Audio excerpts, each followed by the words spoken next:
أعوذ بالله من الشيطان الرجيم بسم الله الرحمن الرحيم. We'll begin from ayah 224. وَلَا تَجْعَلُوا اللَّهَ عُرْضَةً لِأَيْمَانِكُمْ. And do not make your oath by Allah an excuse. An excuse for what? أَن تَبَرُّوا وَتَتَّقُوا وَتُصْلِحُوا بَيْنَ النَّاسِ. Against being righteous and fearing Allah and making peace among people. لا تجعلوا. Do not make. Do not make who? Allah, Allah. What does it mean by do not make Allah? Meaning do not make your oath in the name of Allah. Meaning do not swear by Allah. Why? عُرْضَةً لِأَيْمَانِكُمْ. As an excuse against such and such. The word عُرْضَة is from the root letters Ain, Ra, Dad. And عُرْضَة is used for a shield. It is used for an excuse. Basically, عَرَضَ literally means to present something. What does it mean? To present something. ثُمَّ عَرَضَهُمْ عَلَى الْمَلَائِكَةِ. Then he presented those things to the angels. So عَرَضَ literally means to present something. And عُرْضَة is anything that is presented as a shield. That a person puts in front of him as a shield. Why? So that the other who is attacking him does not attack him, does not manage to harm him, but instead his attack, his assault, where does it go? On the shield. So urda is a shield. Something that a person presents in order to defend himself, in order to save himself, so that he does not get the blame. He does not get hurt. So this is what urda literally is. Urda is basically something that comes between two things. A hindrance, a shield, an excuse, something that stops. So do not make your swear by Allah, your oath by Allah, an urda, a shield, an excuse. For who? لِأَيْمَانِكُمْ, for your oaths. Ayman is a plural of yameen. And yameen is from the root letters ya, mim, nun. And the word yameen is used for an oath. It is used for a swear. And the word yameen also is used for right hand. Why? Because the Arabs, whenever they would swear, when they would swear alliance, they would use their right hand, either to shake the hands. So the right hand is involved in making an oath. So do not make the name of Allah a shield for your oaths. What does it mean by this?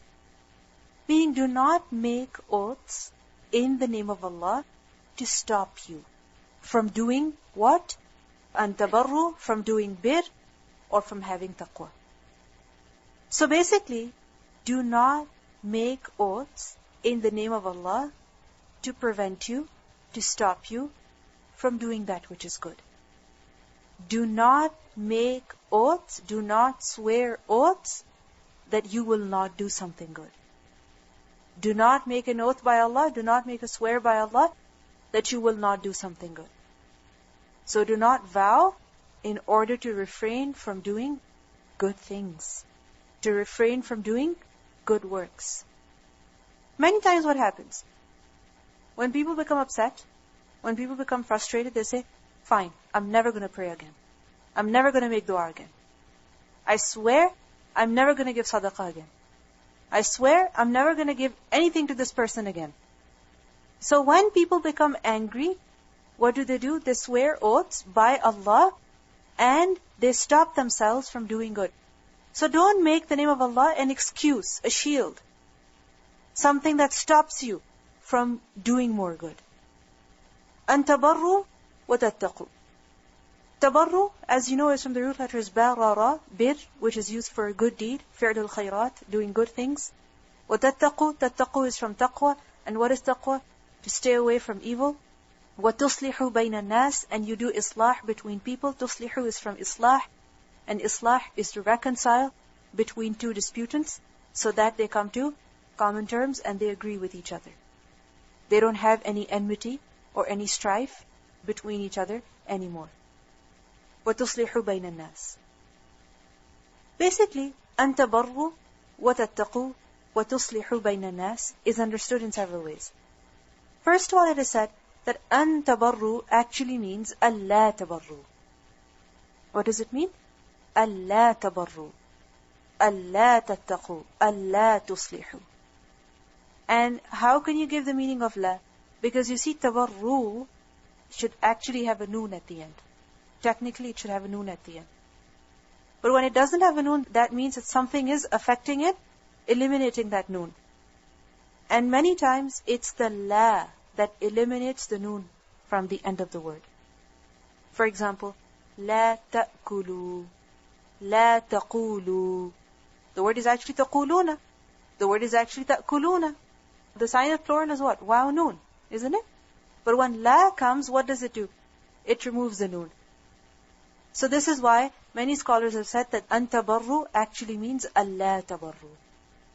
So don't swear by Allah that you will not do bir, that you will not do good. Or don't swear by Allah that you will not have taqwa, that you will not stay away from something that is bad. Or do not swear by Allah that you will not do islah between people, just because you have become upset, just because you are frustrated. No. Don't misuse the name of Allah. Don't use the name of Allah to stop you from doing good. So the name of Allah, the swear by Allah, should not come between you and a good deed. The name of Allah should not come between you and between doing something that is good. Other scholars have said that an tabarru wa tattaqu wa tuslihu bayna an-nas, what it means is that do not take false oaths by Allah in order to do good, in order to have taqwa, in order to do islah. For example, many times people swear oaths and they're false oaths. They don't actually mean it. And what do they say? By Allah, I'm going to give sadaqah. I swear I'm going to do this. I swear I will do islah between these people. I swear I'm never going to do this thing again. And they use the name of Allah just to satisfy the other person. But in reality, they don't do it. So don't misuse the name of Allah. The name of Allah is not so cheap that you can use it in a false way. Then this has also been understood as that an tabarru wa tattaqu wa tuslihu bayna an-nas, that do not swear by Allah all the time, even though you may be very righteous, you may be very pious. Do not swear by Allah all the time that you will do bir, that you will have taqwa, that you will do islah between people. Just do it. Because many times, people have the habit of saying, Wallahi, la wallahi, bala wallahi, I swear, I swear. Even in our language, in English, even if people don't say, by Allah, what do they say? I swear.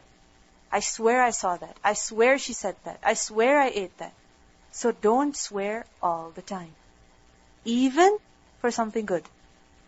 Because when you swear all the time, when you swear by Allah all the time, then what happens? What happens? Words, they lose their meaning. They become cliché. And they don't have any effect anymore. People don't believe you, and you don't realize the importance of what you're actually saying. It becomes very casual. So don't swear all the time. Just do it. Wallahu sami'un alim. And Allah is hearing, and He is also knowing. So He is hearing of what you say, meaning He hears every oath that you swear. And He is alim, He knows about what you do. He knows about the actions that you commit.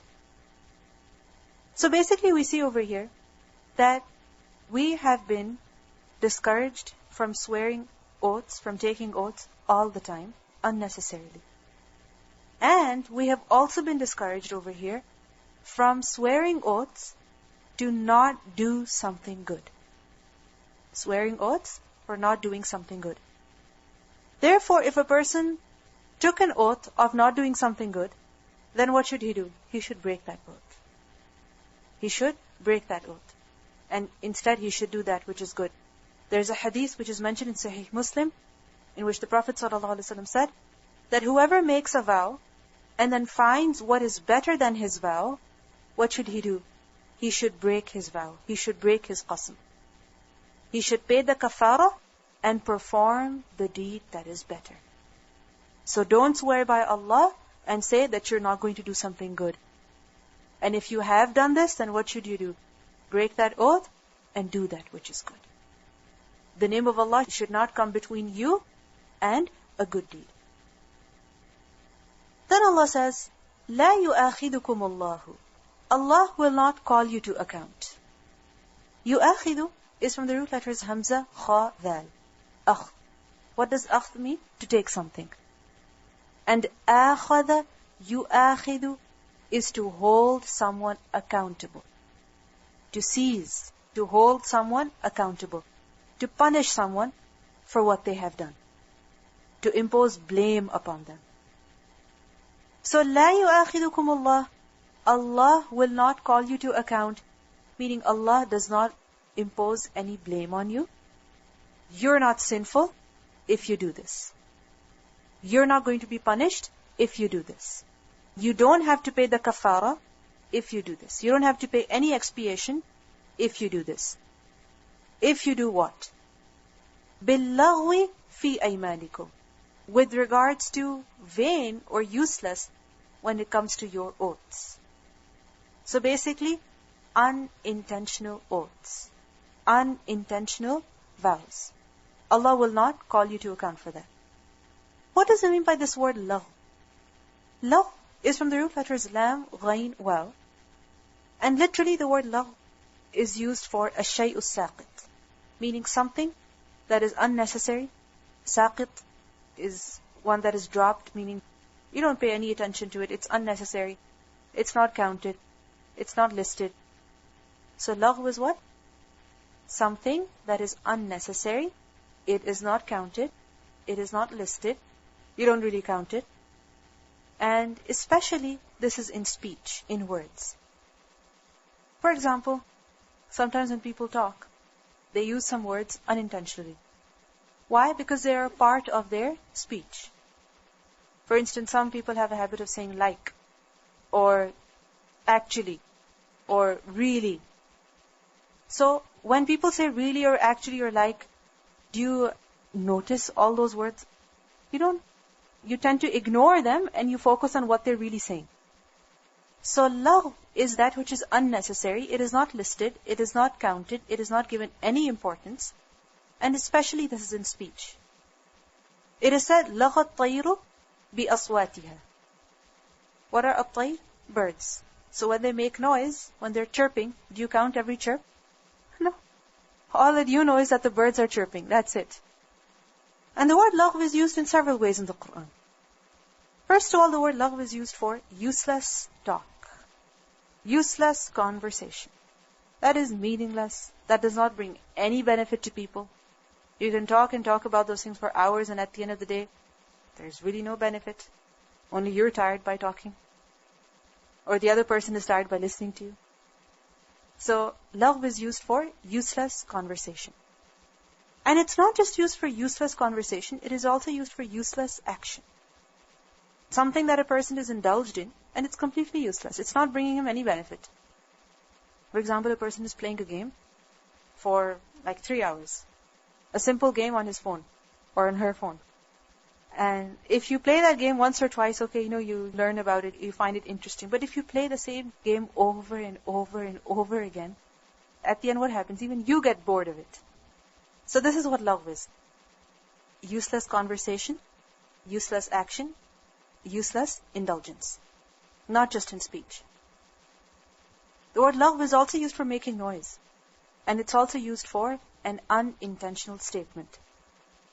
So over here, lagh gives a meaning of unintentional ayman, yameen. Because billaghwi fi aymanikum. Ayman again is a plural of yameen. What is yameen? An oath, a swear. So, billaghwi fi aymanikum, meaning Allah will not hold you accountable. Allah will not punish you for those oaths that you swear unintentionally.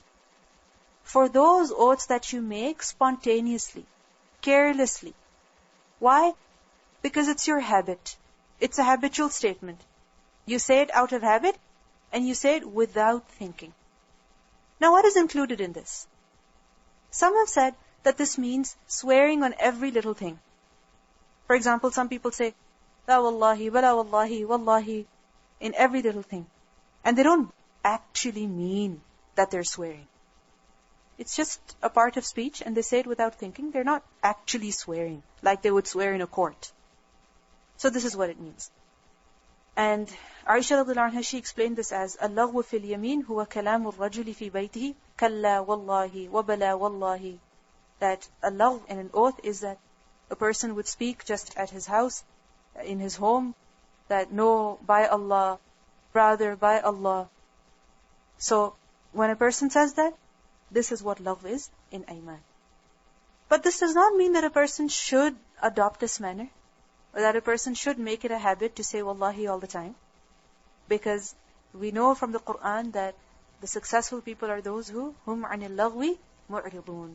Those who turn away, who leave all lagh, even if it's in speech. However, if a person has that habit from before, and if he's trying to get rid of it, or he doesn't realize and he says it because it's habit, that's what he hears all the time, and so he ends up saying it as well, then in that case, he's not going to be held accountable. Because it's a part of speech. He says it spontaneously. He says it without thinking, out of habit.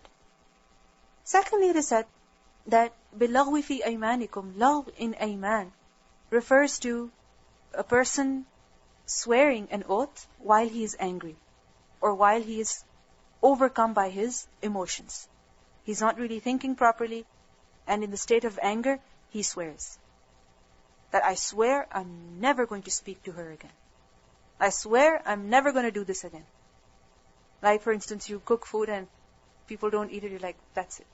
I swear I'm never going to cook food for them again. But you do cook. You have to cook. So when a person becomes angry and he swears, then this is what? Lagh. And this is the opinion of Ibn Abbas radiallahu anhu. He said that the lagh vow includes vowing while a person is angry. So لا يؤاخذكم الله باللغو في أيمانكم. Other opinions are also there, but basically these two are the main important ones. That when a person vows without thinking, unintentionally, he doesn't realize what he's saying, it's just a part of his speech, it's a habit, and he says it, so in that case, a person is not held accountable. However, Allah says, وَلَكِنْ, but, meaning rather, يُؤَاخِذُكُمْ, He will definitely call you to account, you are accountable, you will be punished, you have to give kafara in the case when بِمَا كَسَبَتْ, for that which has earned, what has earned? قُلُوبُكُمْ, your hearts. Kasabat is from kasb. And what does that mean? To earn something. To do something, to do some action in order to gain some result at the end, whether it is positive or negative. So, He will call you to account for that which your hearts have earned. What does it mean by this? Your hearts have earned. Meaning what you swear deliberately. What you swear intentionally, knowingly. So the oaths that you swear with intention, with determination, those you are responsible for them. And this can be understood with another ayah in the Quran, which is in Surah Al-Ma'idah, ayah 89, where Allah says, لا يؤاخذكم الله باللغو في أيمانكم ولكن يؤاخذكم بما عقدتم الأيمان. Allah will not impose blame upon you for what is meaningless in your oaths, but He will impose blame upon you for breaking what you intended of oaths. So any oath, any swear that a person makes intentionally, knowingly, consciously, then he is responsible for that. He will be called to account for that. He has to fulfill it. And if he goes against it, he has to give kafara for it. Now, one important thing that we learn from this ayah is مَا كَسَبَتْ قُلُوبُكُمْ. What your hearts have earned. What your hearts have acquired. What does it show?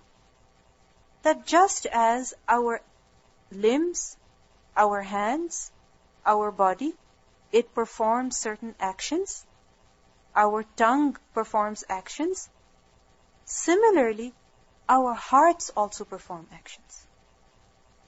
And some of these actions, a person is accountable for them.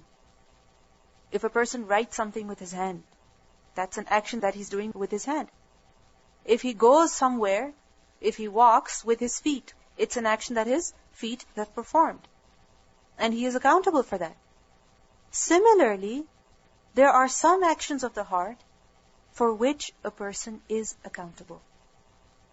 And what are those actions of the heart? The actions of the heart include, first of all, intention. Niyyah. When a person intends to do something. When a person makes the intention to do something or to not do something. Similarly, another action of the heart is hate. Hatred. When a person hates another, which leads to jealousy, envy. Jealousy is also an action of the heart. Similarly, love. Loving someone is an action of the heart. Iman is an action of the heart. Kufr is an action of the heart. Yaqeen, certainty, is an action of the heart. Fear is an action of the heart. So all of these feelings, emotions, what are they? They're actions of the heart. And for some of them, a person is accountable for, which is when he firmly intends to do something, or when he consciously says something knowing about what he's actually saying. So for example, a person makes an oath while he's conscious of what he's swearing. So Allah will call you to account for that which you swear deliberately. Wallahu ghafurun halim. And Allah is forgiving and He is also forbearing. Who is Ghafur? One who forgives. And notice, Ghafur. It's not just Ghafir. Ghafir is one who forgives. But Ghafur shows mubalagha. And what is mubalagha? The excess in the action. Or that the quality of that action is very intense. So Ghafur is not just one who forgives once or twice, but He is one who forgives again and again. And one is Ghafir, then there is Ghafur, and then there is Ghaffar. Ghaffar. Ghaffar is also one of the names of Allah subhanahu wa ta'ala. So Allah is forgiving. Forgiving of what? Of the oaths that you make unintentionally. Of just what slips out of your mouth unintentionally. And He is also Halim. This name of Allah, Halim, it's a very beautiful name. From the root letters Halamim, Hilm. And Hilm is to control oneself. It is the ability to have self-control at the time of extreme anger. At the occasion of extreme anger, upsetness. When a person is angry, when someone is angry, generally what do? They express their anger. They say words that they shouldn't say. They sometimes hit, sometimes beat the other person. They scream. They hurt themselves. They hurt other people. They hurt other things. Sometimes when people become angry, they throw things on the ground. Children throw tantrums. Hilm is the ability to control oneself at the time of anger. At the time when you're upset with someone.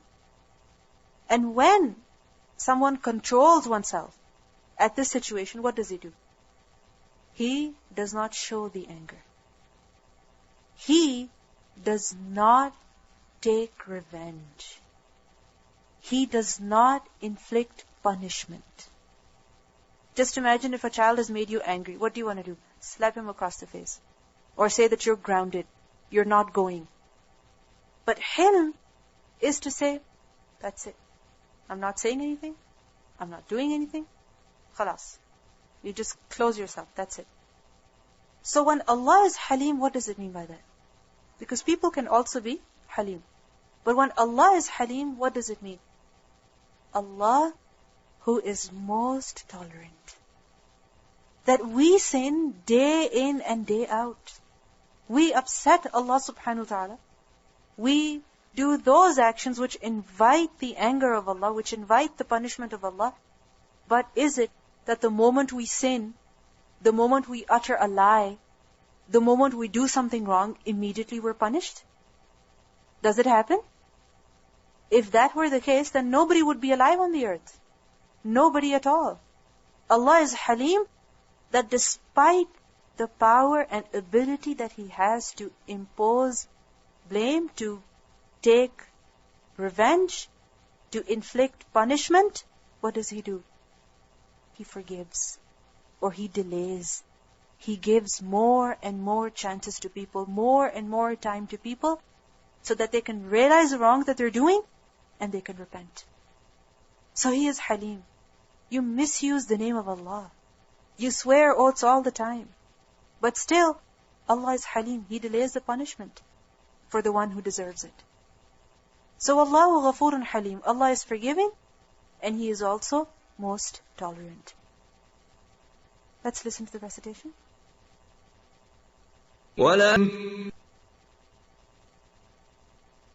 So we see that at the end of the day, the matter of every person is with Allah subhanahu wa ta'ala.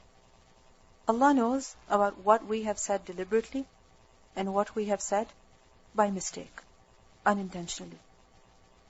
And depending on the intention, Allah will deal with people. لِلَّذِينَ يُؤْلُونَ مِن نِسَائِهِمْ. For those who swear ila with their wives. لِلَّذِينَ يُؤْلُونَ مِن نِسَائِهِمْ. يُؤْلُونَ is from the root letters Hamza, Lam, Waw. Alwun means to not do something or to neglect doing something. A person should do something, but what does he do? He doesn't do it. Or a person can do something, but what does he do? He neglects it. He doesn't bother doing it. So this is what alw is. It is to not do something, to neglect doing something. And ila literally means to fall short in doing what a person must do. There is a particular action which somebody must do. What is ila? To not do it. It is said, alawtu fil amr. Alawtu is from ila, fil amr, meaning I fell short in doing such and such. I didn't do it properly, or I didn't do it completely, or I didn't do it at all. Ila, as a technical term, as a term in fiqh, is used for the swear or the oath that a man takes, the swear or the oath, the vow that a man makes of what? Of staying away from his wife. And staying away means not approaching her sexually. So it is a vow of sexual abstention by a husband from his wife for a period of time. So for example, a person swears that I will not approach my wife for the next year. I will not have any physical contact with her. I will not have any sexual intercourse with her for the next year, or for the next week, or for 5 years, or for 5 months. We see that the relationship between a husband and wife is a very normal relationship. It's human beings, and just as in any relationship, human beings have ups and downs, similarly, a husband and wife also have ups and downs. They have fights, they have arguments. Sometimes they love each other, sometimes they hate each other. Sometimes they want to talk to each other, sometimes they don't want to see each other. And sometimes, in the state of extreme anger, or at the occasion of extreme anger, some people, what they do is, or rather this was a custom in the Arabs, that they would make an oath, they would swear an oath that that's it, I'm not going to have any sexual intercourse with my wife for the next year, for the next 5 years. And when this would happen, who suffers? It's the woman who suffers. Because neither is she divorced, that she is free to marry someone else, nor is she married in a way that she's getting her haqq, that she's getting her right. And for a man, especially in that culture, it wouldn't make a difference. Why? Because he would have other wives. So this poor wife is being ignored all the time, and she's neither married nor is she divorced. So this would make the woman suffer a lot. So now the ruling is being given for those people who would swear to stay away from their wives. So لِلَّذِينَ يُؤْلُونَ مِن نِسَائِهِمْ, those people who make the swear or who swear not to have sexual relations with their wives, what do they have to do? تَرَبُّصُ أَرْبَعَةِ أَشْهُرٍ. They have to wait for how long? 4 months. Tarabbus is from the root letters Ra, Ba, Sad. Rabs. And rabs literally means to wait for something, to be on the lookout for something. And tarabbus is to wait for a time period to be over. What does it mean? To wait for a time period to be over. It is to wait for some work to be completed, to come to an end. So for example, something takes a year to do. Some course takes 18 months to do. So what is tarabbus? That you wait for the end. That when this is over, when this is completed, then I will move on to this. This is what tarabbus is. So for those people who swear that they will not have any sexual relation with their wife, they are to wait for 4 months. What does it mean by this? They are to wait for 4 months. Meaning the maximum time period that is valid for ila is 4 months. Not more than that. The husband cannot make ila for 1 year, for 5 years, for 5 months, for 4 months and 10 days. No. He can only swear to stay away from his wife for a maximum of 4 months. Not more than that at all. And if he swears for more than 4 months, for like a year, for 6 months, for 5 years, then what is he supposed to do? At the end of 4 months, he has to decide. He has to decide. What does he have to decide? Either he is keeping the wife, or he is going to divorce her. And if he does not divorce her, then the law will step in. And the judge, he is going to make that marriage contract invalid. So, تَرَبَّصُوا أَرْبَعَةِ أَشْهُرٍ, the maximum waiting time is 4 months. It's only valid for 4 months. And after that, the man has to decide. Either he's keeping the wife or he's letting her go. She cannot be just tied up in a wedlock and she's not treated as a married woman, nor is she free to go marry someone else. فَإِنْ فَاءُوا, then if they returned. فَاءُوا from the root letters fa ya hamza. Fa is to return. Fa'a ila is to return to something. So فَإِنْ فَاءُوا, if they return. Who does they refer to? The men. Because it's الَّذِينَ يُؤْلُونَ. It's the men who swear oath. So فَإِنْ فَاءُوا, if these men, meaning who have sworn the ila, if they return to who? If they return to their wives. Meaning if they give up their oath and they resume normal relationship with their wife. When? At the end of the 4 months. Or at the end of the ila. Even if it was less than 4 months. But remember, it cannot be more than 4 months. So فَإِنْ فَاءُوا فَإِنَّ اللَّهَ غَفُورٌ رَحِيمٌ, then indeed Allah is forgiving and merciful. Forgiving and merciful to who? To the men. Because they have done dhulm upon themselves and also upon their wives. But let's say that there is no mutual understanding either. It is something that is wrong.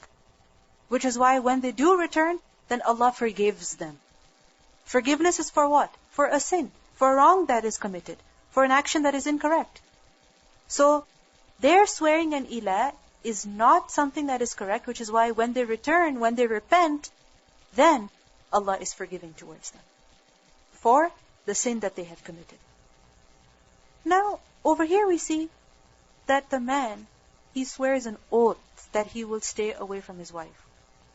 But what if a man and woman, a husband and wife, they're living together, and they don't necessarily, the man does not necessarily take an oath, but for 4 months they don't have any relationship. For 4 months they don't have any relationship. Or let's say a man and woman, they're married, but the man is traveling. He's out of the country, he's out of the city, and he hasn't met his wife for more than 4 months, for more than a year. Does it mean that their marriage has to come to an end? Either divorce or come back? No. As long as there is a mutual understanding. For example, the woman is sick, or the man is sick, they're ill, and it cannot be thought of they would have any sexual relationship. Or they're living in 2 different countries. They're married, but they're living in 2 different countries. So, with mutual understanding, it is allowed to not have any relationship. But if a man swears that he will not have any relationship, then in that case, he cannot mistreat the woman like that. The maximum time that he has is 4 months. But let's say that there is no mutual understanding either. The man does not have any interest in his wife. He stays away from her. Or deliberately he leaves her. He's always traveling. He's always out. And the woman feels neglected. The woman feels it's unfair for her. Her right is not being given. The man does not give any time to her. Then in that case, the woman has the right to take the man to the court and get that whole problem solved. Because the woman cannot be mistreated like that. So, the first case is of ila. Another case is of mutual understanding. And a third case is neither of ila nor is it of mutual understanding. So then in that case, the woman will go to the court and the qadi will decide, the judge will decide as to what they're supposed to do. وَإِنْ عَزَمُوا الطَّلَاقَ. And if they resolved upon divorce, they decided to have divorce. عَزَمُوا. عَزَمُوا, again, they in عَزَمُوا refers to the same man.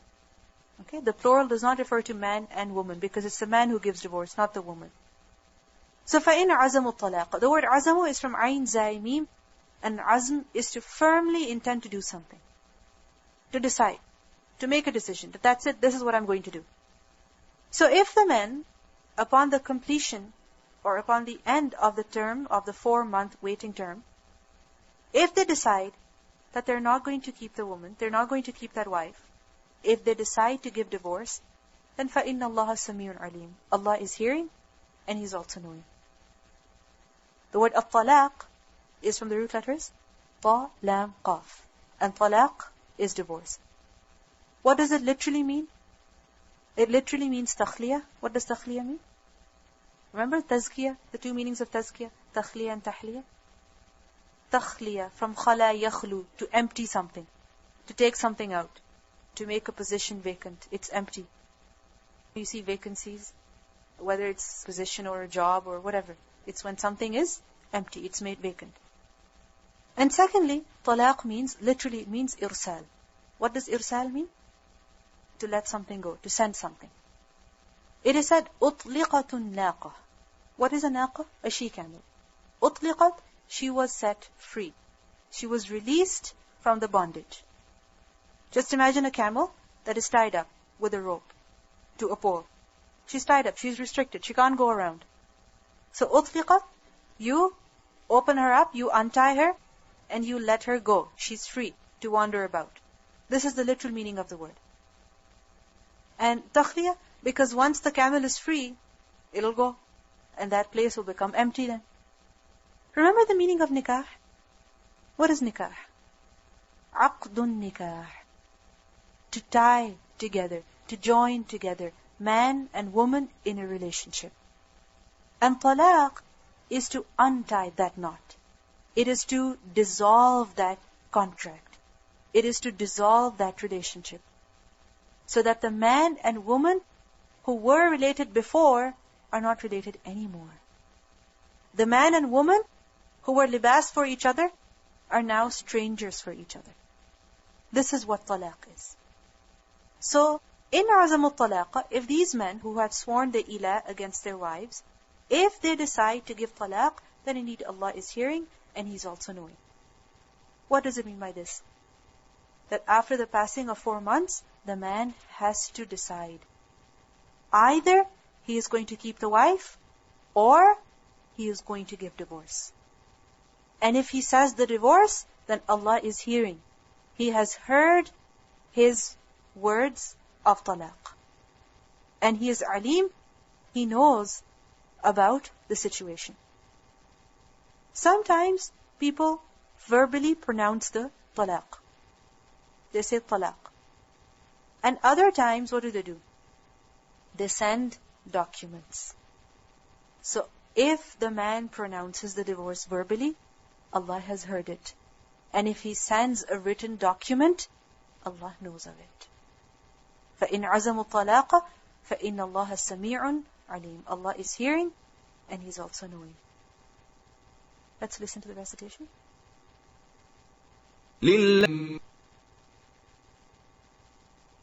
Allahu A'lam, but 4 months is basically the limit that has been given so that the man can decide if he really wants to keep her or not. Because he cannot just keep her like that for a year, for 2 years, without any relationship. The maximum that a person can stay away from his wife is 4 months. But there could be many wisdoms behind that. For example, if a woman is pregnant and a man realizes, oh my God, she's pregnant, then he might have some feelings of compassion for her, and then he might think that he should keep that relationship. Remember, ila is different from divorce. Ila is not pronouncing divorce. It is that you are still my wife, but I'm not going to have any relationship with you. They're living under the same roof, but he doesn't have any relationship with her. So, the 4 months is the limit that has been set. You cannot go more than this time. Because sometimes out of anger, out of becoming very upset, sometimes the wife has done something that is completely unacceptable to the man. So, in that case, what does he do? I need time. I need time away from you. Let me think on my own. So, 4 months has been given for that. Not more than that.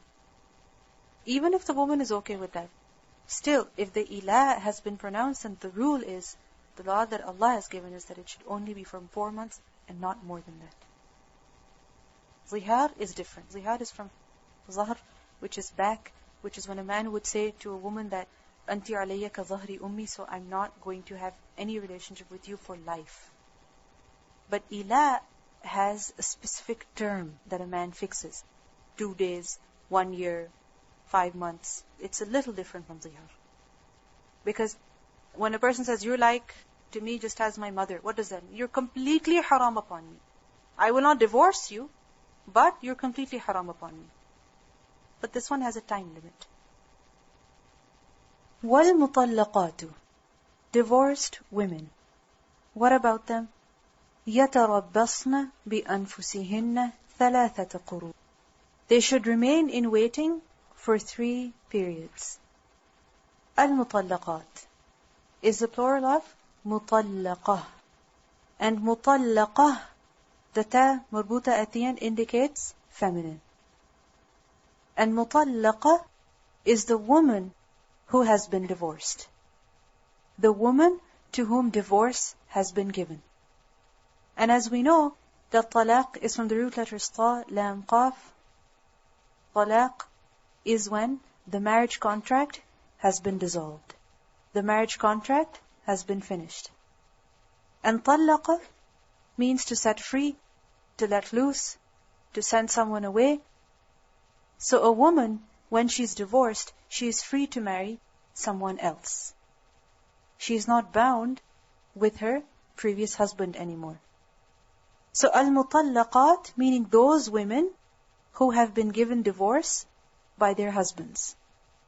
Divorce has been pronounced. What should they do once their husbands have pronounced divorce for them? يَتَرَبَّصْنَ. يَتَرَبَّصْنَ, the noon at the end indicates feminine plural. And يَتَرَبَّصْنَ is from the root letters ra, ba, sa. We did the word tarabbus before. Tarabbus is the masdar. And يَتَرَبَّصْنَ, they should wait. What should they wait for? They should wait for the end of the term. They should remain in waiting, بِأَنفُسِهِنَّ, with themselves. How long do they have to wait? ثَلَاثَةَ قُرُوءٍ, 3 periods.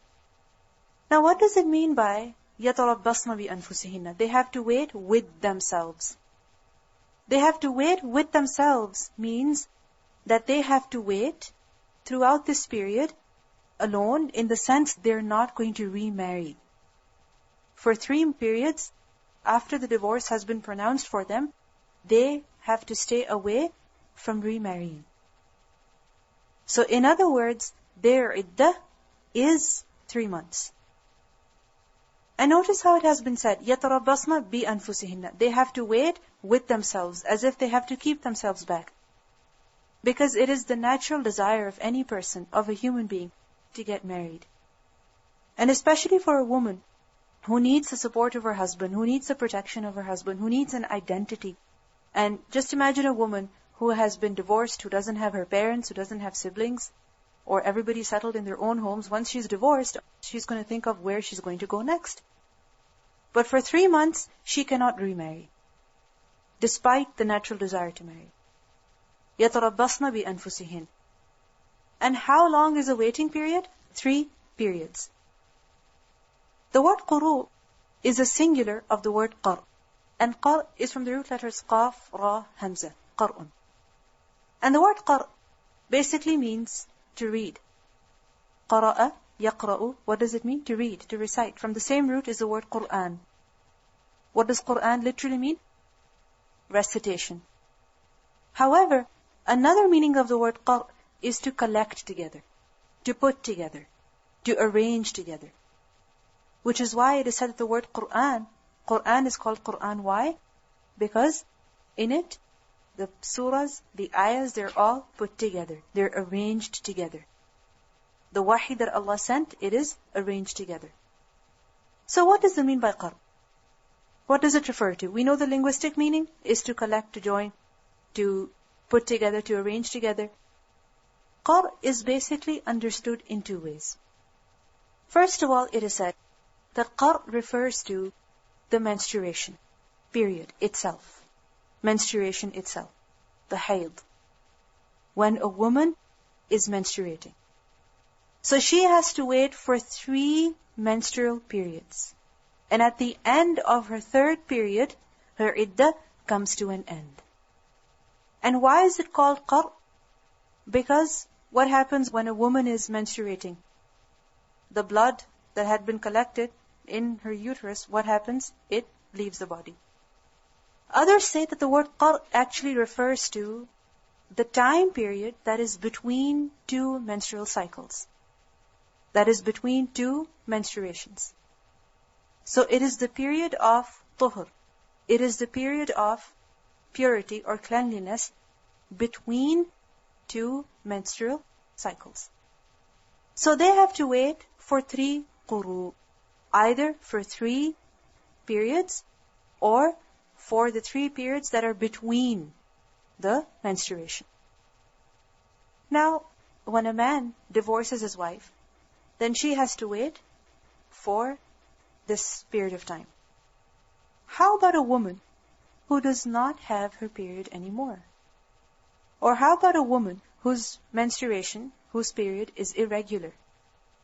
Or a woman who is pregnant? Or a woman who is too young or too old, and because of the age, she doesn't have her period anymore. What about her? Basically, in this case, it has been said that a woman who either does not have her period, then in this case, what is she supposed to do? She's supposed to wait for 3 months. And which 3 months? Lunar months.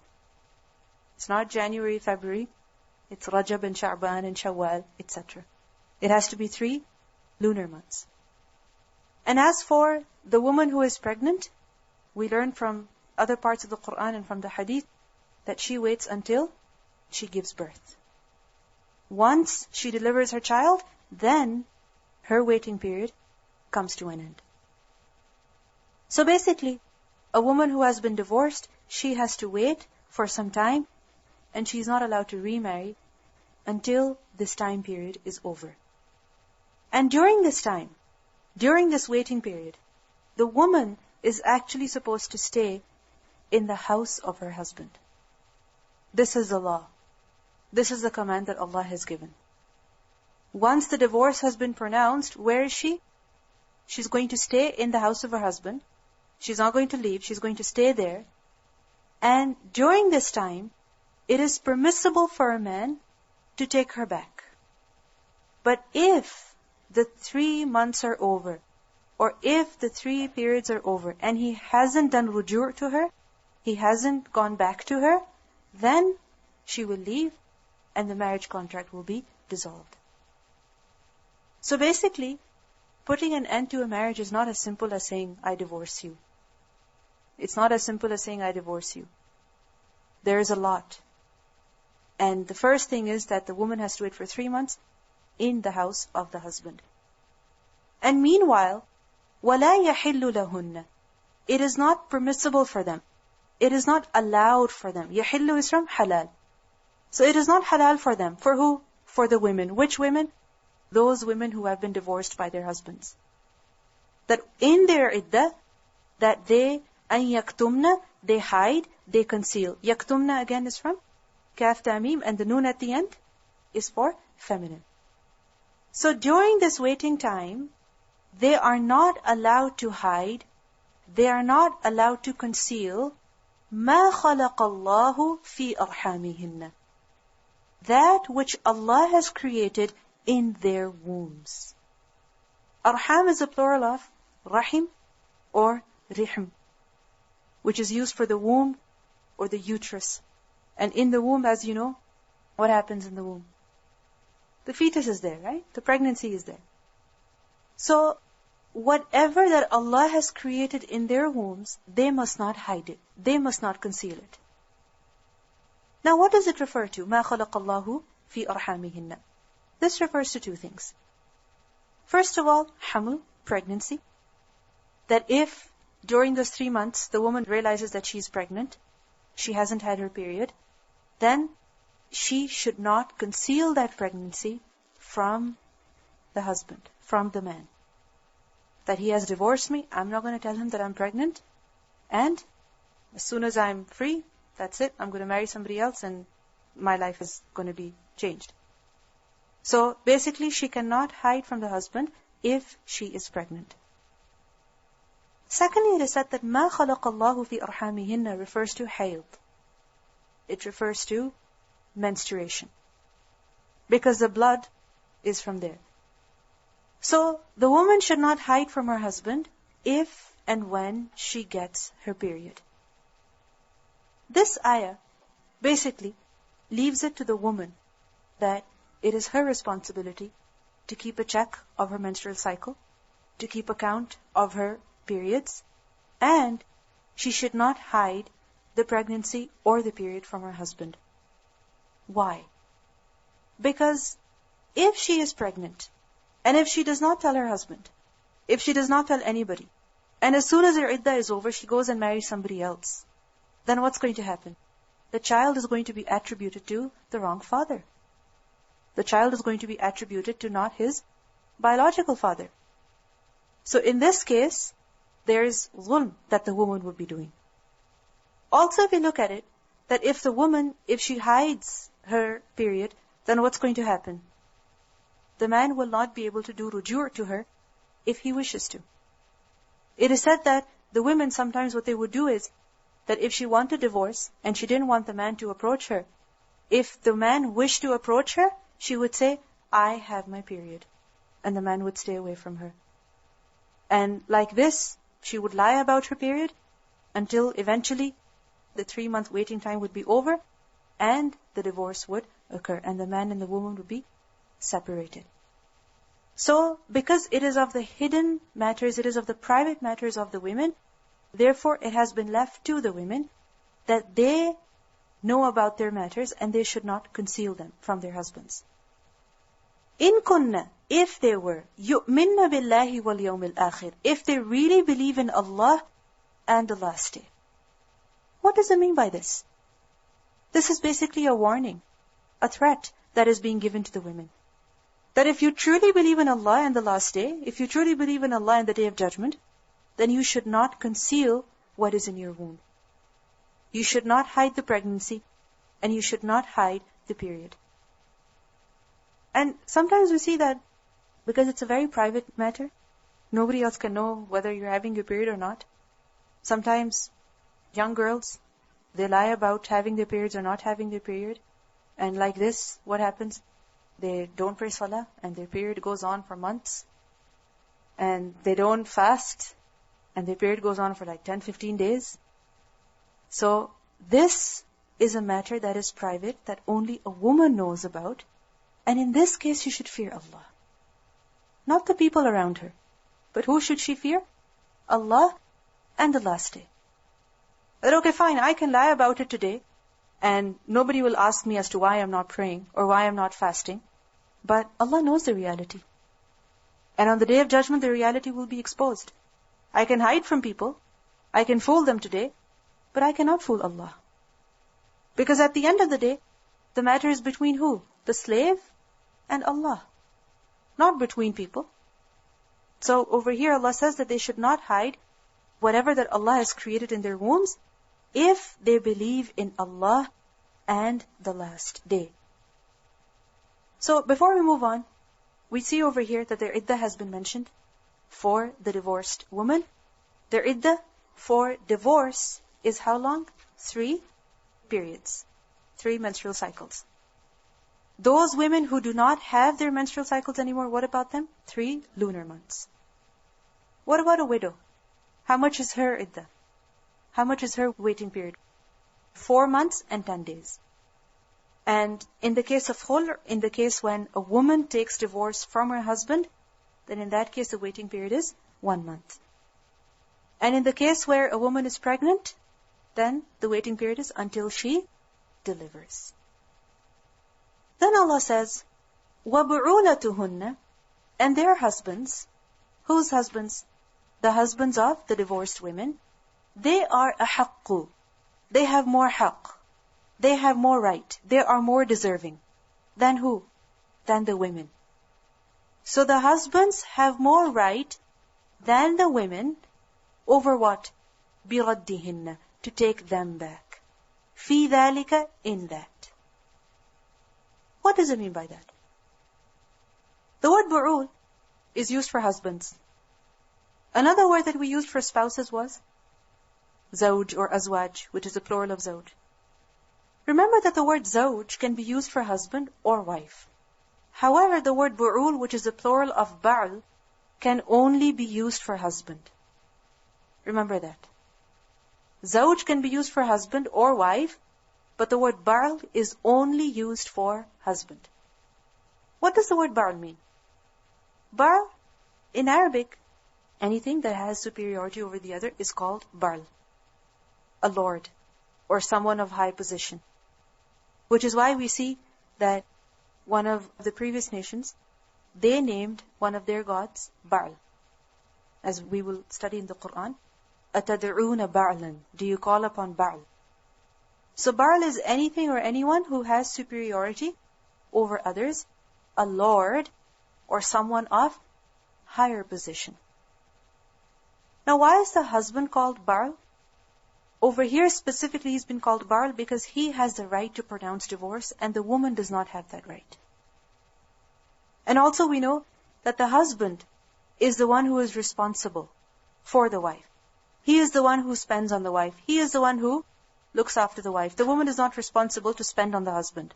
It's the responsibility of the husband to provide for the wife and the children. Because he has that responsibility, therefore, he has a higher position as well.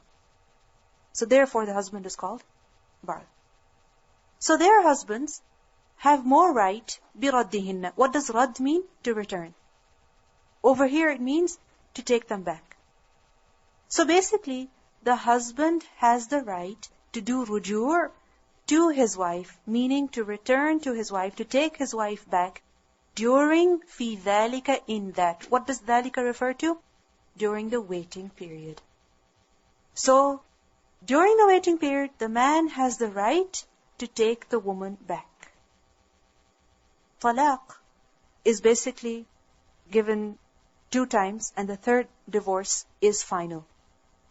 The revocable divorce, meaning if a man gives divorce to his woman the first time ever, then he has the permission to take her back in the waiting period. If he divorces the woman the 2nd time, then again he has the permission to take her back in the waiting period.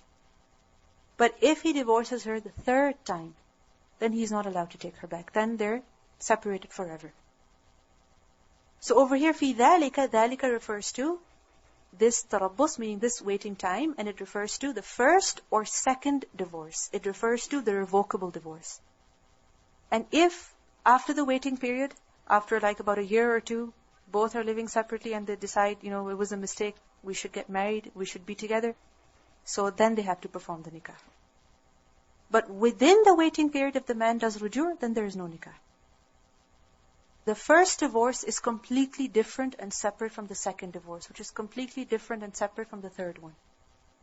It's 3 different occasions, 3 different times completely. This return, rad, taking them back, is only possible in the 1st and 2nd divorce, in the revocable divorce. So over here we see that the husbands have more right to take them back in this time, meaning in the waiting period. But there is a condition. And what is that condition? In aradu islaha.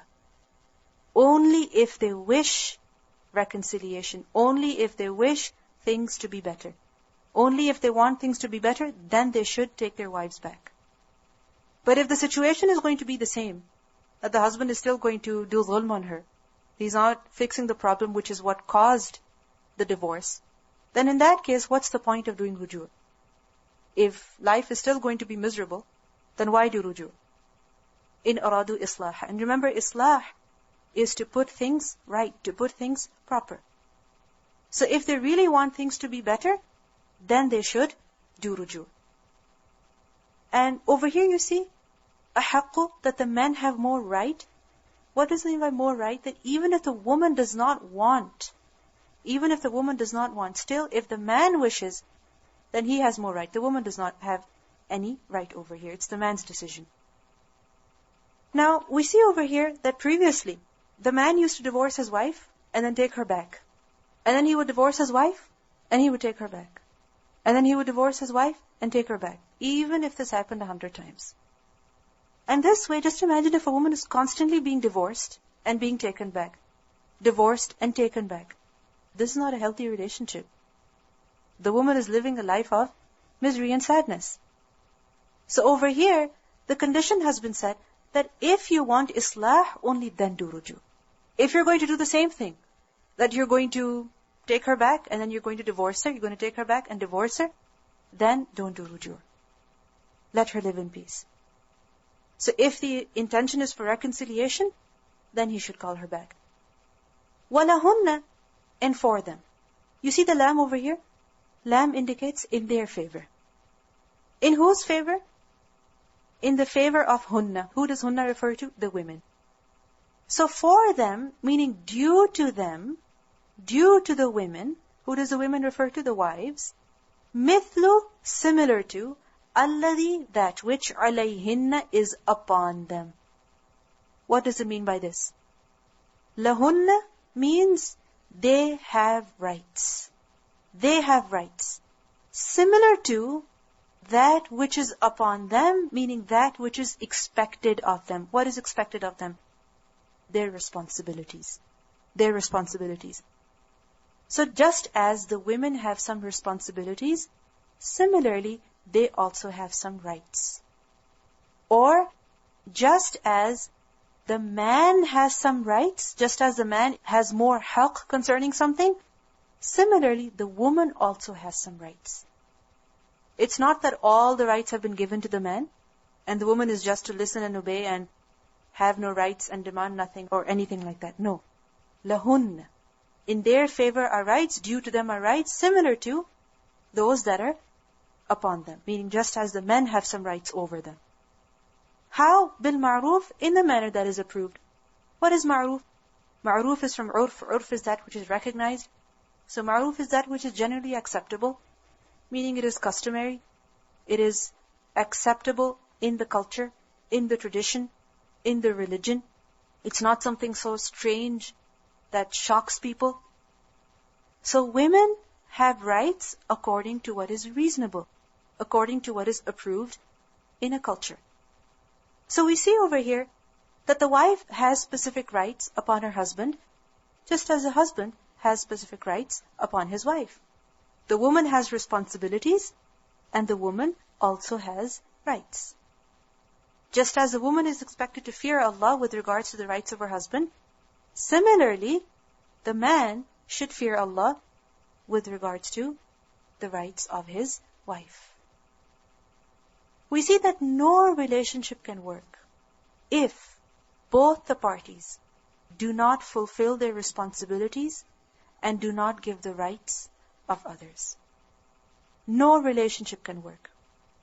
Of an employer and employee, of a husband and wife, no relationship can work unless and until both the parties play their roles properly. So over here, although men have more right, it has been clearly stated that the women also have some rights, so don't neglect them. The Prophet ﷺ said, he advised the men that فَاتَّقُوا اللَّهَ فِي النِّسَاءِ, fear Allah regarding your women. For you have taken them by Allah's covenant, and were allowed to enjoy with them sexually by Allah's words. Meaning you took an oath, you made an aqd, you made a contract. So you should fear Allah regarding the women. You're allowed to enjoy them, and you have taken responsibility. So you have the right of them that they do not allow anyone you dislike to sit on your mat. What does it mean? That you have the right that they should not allow anyone to come into your house without your permission. So if your husband does not like that somebody comes to your house, then you should respect that likeness or dislike of the husband. And if they do that, then discipline them leniently. That if the woman disobeys, then how should he discipline her? Leniently. The women have the right to be spent on and to be bought clothes in what is reasonable. Now it doesn't mean that the woman demands that every Eid I want a dress which has crystals on it or something like that. What does it mean? That which is reasonable. So they have the right to be spent on, and they have the right to be bought clothes in what is reasonable. So we see that the men have rights, the women have rights. And what are the other rights that the women have? That they should be treated with kindness, that the man should spend upon them, the man should feed them, the man should clothe them, he should not hate her, he should not dislike her for no reason, and obviously according to the custom, according to what is reasonable. Ibn Abbas radiallahu anhu, who was he?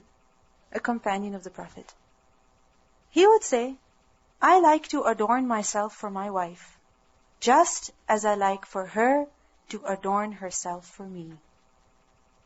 Ibn Abbas radiallahu anhu, companion of the Prophet, he used to say that just as I like that my wife should dress up for me, similarly, I like that I should dress up for her, because she also has some rights. It's not just me who has rights. Many times in our cultures we expect the women to be dressed up all the time and the man can go around the house in his pajamas. And the woman, she should be dressed up all the time, she should look nice. Yes, she should, of course. But the man should also give the right to the woman. Similarly, Waqir. Who was Waqir? The teacher of Imam Shafi'i. He related that Ibn Abbas said that I like to take care of appearance for my wife, just as I like for her to take care of her appearance for me.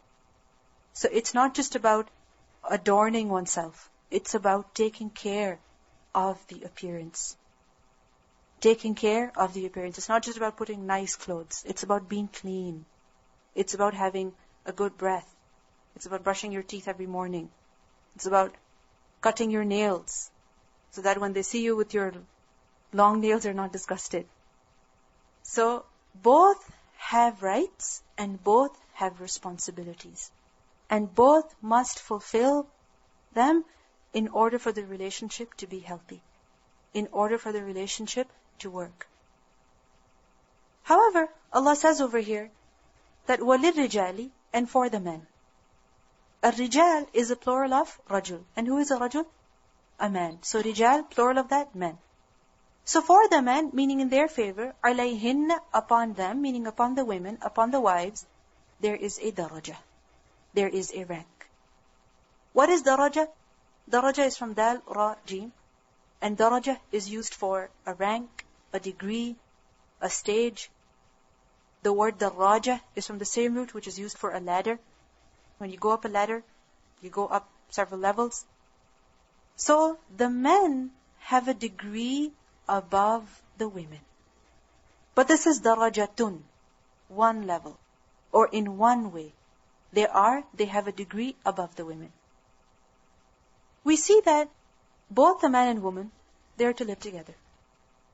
And if a person is cooking something, and another person comes and starts cooking with them, the same food, what's going to happen? Too many cooks spoil the broth. Too many cooks spoil the food. Why? Because one person thinks she put the salt, and they think that you have put the salt. They thought you put the egg in, and you thought they put the egg in. At the end, what happens? Nobody put the egg. Or the egg was put twice. So when there are two people, when there are two leaders of just one thing, then what happens? It doesn't work. There is conflict, there is competition, and the end product is affected. The relationship is affected, which is why two women cannot run one kitchen. So, because the husband and wife are living together, therefore, one has been given a level higher. One has been made the head chef. Why?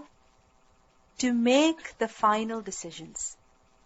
Because if two people are given equal authority, then there would be a division and split and strife all the time. There would be strife all the time. And when there is one leader, then what happens? Even if there is disagreement, if the leader says, okay, this is what we have to do, what do? You do it anyway. And the thing gets done. And if nobody takes charge, if there is no leader there, then it's going to affect the work. So similarly, the men and women have rights, they have responsibilities similar to each other. However, men have a degree higher than the women, and that degree is of responsibility. That degree is of responsibility. What does that mean by responsibility? That the man has to spend upon the woman. The man has to give the mahr. When a man and woman get married, the woman does not have to give any mahr. The man has to give the mahr. Similarly, when a man and woman are married, it's not the woman who must bring the paycheck home. Who is it? It's the man. And this daraja is also in authority. That the man has the authority over the woman. What does that mean? That in many situations, it's the man who makes the final decision with regards to something. And in this context, which is of divorce, it is the man who has the authority to pronounce divorce. The woman does not have that authority. Because if the woman is given that authority, then perhaps no marriage would last more than a year or more than a month. Because sometimes when women, they're overcome by their emotions, then they don't think straight. Many of you agree with me. I'm sure most of you agree with me. Just think of it. A woman who goes through her period every month. During her period, because of the pain that she's going through, because of the emotional situation that she's in, spiritually, mentally, she does not think properly many times. She does not make proper decisions. Similarly, with the responsibilities of childbearing and child rearing, because of that also the woman is not able to think properly. Really, after having children or during pregnancy, women see the effect of how their brain functions. They forget things. They don't remember about important things. Sometimes they forget to pray salah. Sometimes they forget to feed their children. So it affects the woman. And because the woman is different from the man does not go through any periods. He does not go through any childbearing. So therefore, he has been given this authority. And also, the men have a degree above women with regards to some rights. And what are those rights? That women have to obey them. The wife has to obey the husband. And also, if you look at it in inheritance also, the man has a greater share compared to the woman. Why again? Because the man is responsible for spending upon the woman. If you look at it, the woman is receiving from every end. When she gets married, she receives. When a man gets married, he gives at the time of marriage. Then after marriage, the woman is receiving and the man is giving. So the one time that a man gets a share, the only one time, and what is that time? The time of inheritance. At that time, the man has been given more. Why? Because again, he has to spend that on who? On his wife. So the men have been given a degree higher, a degree above the women. We learn in Surah Al-Nisa, Allah says, الرِّجَالُ قَوَّامُونَ عَلَى النِّسَاءِ. The men are the maintainers over the women. Meaning they are responsible for the women. Why? بِمَا فَضَّلَ اللَّهُ بَعْضَهُمْ عَلَى بَعْضٍ. Because of how Allah has given preference to some over others. In different ways. How Allah has given preference to some over others. So for example, men have more physical strength compared to women. Sometimes they're more emotionally stable compared to women. Sometimes women suffer from depression. They're too happy or they're too sad. But the men generally, they remain the same. They remain calm. And the ayah continues, وَبِمَا أَنفَقُوا مِنْ أَمْوَالِهِمْ. And also because the men have to spend upon the women from their wealth. So the men have been given a degree higher because of their physical strength, because of their emotional and their mental stability compared to the women, and also because it is the responsibility of the man to spend upon the woman. We see that there are different rights. When it comes to life, there are different rights. There is a right to live. There is a right to education. There is a right to marriage. There is a right to worship. There is a right to freedom. When it comes to all of these rights, men and women are the same. They're equal. However, when it comes to social life, then there has to be some leader. There has to be some leader. No school can run without a leader. No car can be driven without a driver. One driver, not two. So similarly, no household, no family can run without a leader. And who is made the leader generally? The one who has been given responsibility. So the one who has been given responsibility is the one who is made the leader. So because the responsibility has been laid upon the man, therefore he is made the leader. Therefore, he has been given a degree above the women. Now remember that this does not mean that the men have a higher rank in the sight of Allah or in Jannah. No. When it comes to worship, when it comes to righteous deeds, both the men and women are equal. No one will be given superiority just because of their gender. Wallahu azizun hakim. And Allah is mighty, and He is also wise. What does it mean by this? Allah is Aziz. He can decide whatever He wants. We are no one to object. And this name of Allah is more relevant in this context especially because someone is being given more authority, more right above another. And whenever somebody is given more authority, when they're given more rights, what do they think? I can do whatever I want. I can say whatever I want. I can do whatever I want. But what does Allah remind us of? That there is someone above you. There is someone greater than you. There is someone you are accountable to. So it is as though the men are being reminded that Allah is Aziz. Don't forget that. And Allah is Hakim. This is a reminder to the women that there is hikmah behind every decision, every command of Allah subhanahu wa ta'ala.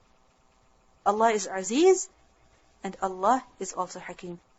So if the person has more responsibilities, what does that mean? More work. So if a woman has been spared from extra work, she should be thankful. Imagine if she had to look after her children and also be responsible for bringing money home. And in situations where it happens to some women that the situation is such that she has to work, how difficult it is for her to leave her child every single day, not be allowed to spend time with her newborn child. Sometimes it happens, the situation does not allow the woman to be with the child, to stay at home. So if the woman was given this responsibility that doesn't matter if she's pregnant, doesn't matter how she's feeling, she has to work, then again who would suffer? The woman would suffer. We see that all of these commands, all of these laws that Allah has given, who is being protected? It's the woman. And we have been made to think that all of Allah's commands are against us. If you look at all of these commands that we have studied in this lesson, from those of menstruation to divorce to everything, who's on the receiving end? The woman. If you look at it, men and women are physically different. And because they're physically different, they're programmed to do different things. Biologically, they're to do different things. And this is a general thing. Yes, you may find exceptions in which a woman is much stronger than a man. Possible. In which a woman is much more intelligent, much more emotionally stable than a man. It's possible.